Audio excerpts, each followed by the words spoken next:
Baby নান কীভাবে বানাবেন একেবারে রেস্টুরেন্টের মতো। প্রথমেই আমি এখানে দেখুন 400 গ্রাম ময়দা নিয়ে নিচ্ছি, আর এখানে চিনির পরিবর্তে আমি এখানে নিচ্ছি মিল্ক পাউডার দিয়ে ভালো করে মিশিয়ে নিচ্ছি। এরপর আমি এর মধ্যে দিয়ে দিচ্ছি 1 চামচের একটু কম ইস্ট, শুকনো ইস্ট আছে। এরপর লবণ দিয়ে দিলাম, আর এখানে দিয়ে দিচ্ছি খাবার সোডা দিয়ে পর এখানে বেকিং পাউডার দিয়ে দিলাম 1 চামচের একটু কম।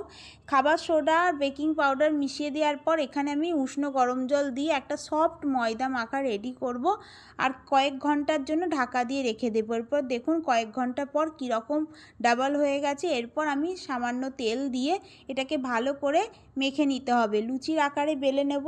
আর এর ওপরে একটু জল দিয়ে দেবো, আর শুকনো কড়ার মধ্যে হাই ফ্লেমে এইভাবে রেখে দিলেই কিন্তু বেবি নান রেডি হয়ে যাবে। তারপর ঘি বা বাটার লাগিয়ে নেবেন, দেখবেন কত সুন্দর খেতে লাগবে এই সফট বেবি নান।